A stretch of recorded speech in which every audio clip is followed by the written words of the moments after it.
안녕하세요. 홍차 차차차입니다. 차차차. 저는 홍콩에 산지 15년이 됐습니다. 관광객으로 왔던 시절도 있었고, 현지인으로 살아왔던 경험을 바탕으로 오늘은 단순한 여행 팁이 아니라 홍콩이라는 도시를 이해하는 법, 이걸 말씀드리려고 합니다. 왜냐면 홍콩은 그냥 여행지로 보면 호불호가 갈리는 도시예요. 근데 이 도시의 구조를 이해하면 만족도가 완전히 달라집니다. 오늘 영상은 홍콩 여행 오기 전에 꼭 봐야 할 현지 15년 차의 현실 가이드입니다. 홍콩은 왜 이런 날씨일까? 홍콩 너무 덥다. 습도 미쳤다. 맞습니다. 홍콩은 아열대 해양성 기후입니다. 10월에서 3월까지 베스트 시즌이에요. 제가 지금 찍고 있는 이 시기가 바로 2월경인데요. 하늘이 정말 맑고 습도도 낮고 야경은 선명하고 걷기도 참 좋습니다. 이 시기가 홍콩의 진짜 모습입니다. 4월에서 9월 체력 소모 시즌이 시작되었습니다. 여름 홍콩은 습도가 90% 이상이 흔하거든요. 땀이 절대 증발이 안 돼요. 관광객들이 실수하는 게 있어요. 홍콩 3시간 정도면 다 돌죠? 여름엔 1시간만 걸어도 체력 바닥입니다. 그래서 일정은 시간 기준이 아니라 체력 기준으로 짜야 합니다. 8월에서 9월 태풍이 정말 강력한데요. 홍콩은 태풍 오면 도시 기능을 멈춥니다. T8 이상 경보 뜨면 회사 휴무, 그리고 학교도 휴교, 대중교통 일부 중단, 식당 문이 거의 다 닫아요. 관광객 입장에서는 최악입니다. 그래서 여름 여행은 날씨 체크 필수예요. 그래도 여름 휴가에 가고 싶다라고 하시는 분들은 날씨 요정과 함께 오셔야 될 거예요. 뜬금없이 태풍이 오거나 갑자기 태풍 T8이 뜨면 식당 문도 모조리 다 닫고 택시나 우버도 금액이 엄청 뛰거든요. 호텔에만 머물러야 하는 아주 비상사태 상황이 올지도 몰라요. 홍콩은 현금 없는 도시 같지만 사실은 다릅니다. 공항 오면 무조건 해야 할 것은 옥토퍼스 카드 구매. 이건 거의 신분증 수준입니다. 홍콩은 교통, 그리고 편의점, 카페, 일부 병원까지 다 옥토퍼스로 해결이 되거든요. 요즘은 네이버페이로도 결제하시는 분들이 많으시더라고요.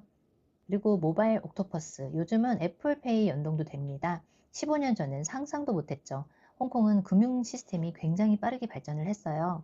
그런데 왜 아직도 현금이 필요할까? 홍콩은 초현대 금융 도시이면서도 전통시장 문화가 강한 도시예요. 로컬 식당, 재래시장, 일부 노포, 아직 현금 선호합니다. 이 이중성이 바로 홍콩의 특징이죠. 공항에서 시내 이동을 할 때 관광객이 모르는 선택 기준 하나가 있습니다. 보통은 AE를 탑니다. 빠르죠? 편해요. 하지만 지역에 따라 버스가 더 빠른 경우가 많습니다. 특히 홍콩섬 일부 지역은 버스가 직행입니다. 그리고 출퇴근 시간 무조건 공항철도 이용하시고요. 낮 시간은 버스도 충분히 좋아요. 그리고 2층 버스 2층 맨 앞자리는 안전벨트 필수입니다. 트램이요? 왜 아직도 존재할까요? 많은 분들이 느린데 왜 타요? 라고 묻습니다. 홍콩은 속도의 도시이죠. 금융, 부동산, 임대료 모든 게 빠르고 높아요. 그런데 그 안에 일부러 남겨둔 느린 교통수단, 그게 트램입니다. 이건 이동수단이라기보다는 홍콩의 정체성입니다. 짧은 구간에 경험 삼아 한번 타보세요. 쇼핑 15년 전과 지금은 다릅니다. 와, 예전에 홍콩은 쇼핑 천국이었잖아요. 면세 천국, 환율 메리트, 하지만 지금은 아닙니다. 환율과 한국 물가 경쟁력 때문에 명품은 한국이 더 싸기도 해요. 그래도 홍콩의 장점은 있어요. 재고가 다양하고 또 아시아 허브로서 세일 시즌 대형 할인이 있고 특히 코즈웨이베이 침사추이 대형몰에서 시즌 세일은 볼만합니다. 그리고 아울렛은 복불복이에요. 하지만 기대는 낮게 경험 삼아 가보시고요. 홍콩은 계획된 쇼핑보다는 우연히 발견되는 쇼핑이 맞는 도시입니다. 기념품이요? 진짜 홍콩스러운 건 뭘까요? 제니 쿠키? 맛있죠. 근데 현지인 상징은 아닙니다. 진짜 홍콩 느낌은요. 전통 한방 오일, 그리고 광동식 과자, 그리고 차입니다. 홍콩은 차 문화가 굉장히 깊습니다. 밀크티도 사실은 영국과 광동 문화의 혼합 결과물입니다. 치안이요. 현실적으로 말씀드리면 홍콩은 아시아에서 안전한 도시 축에 속합니다. 밤에 돌아다녀도 대부분 안전하고요. 랑카이퐁 같은 반문화 지역에는 여권 검사도 랜덤으로 할 때가 있어요. 홍콩 음식이요. 왜 서비스가 이렇게 차갑게 느껴질까요?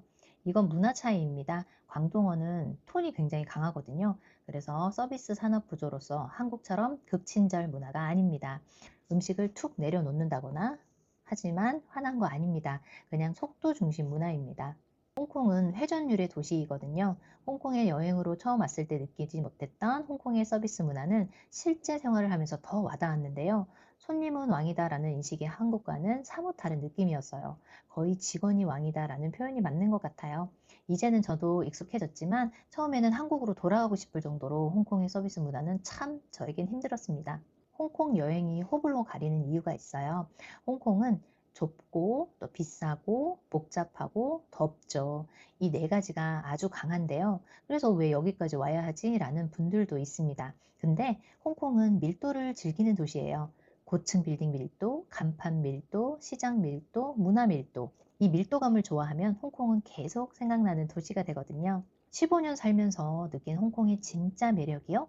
야경? 맞습니다. 음식? 맞아요. 근데 진짜 매력은 동서양이 부딪히는 순간.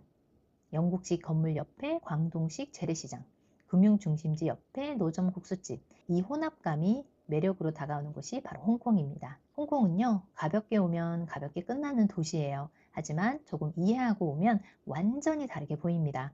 15년을 살아도 저는 아직도 이 도시가 재밌거든요. 홍콩 여행 준비 중이시라면 이 영상이 작은 도움이 되었으면 좋겠습니다. 다음 영상에서는 관광객들이 가장 많이 실수하는 홍콩 여행 루트 정리해 보겠습니다. 구독과 좋아요는 홍콩 더 깊게 풀어드리는 힘이 됩니다. 그럼 다음 영상에서 뵐게요. 감사합니다.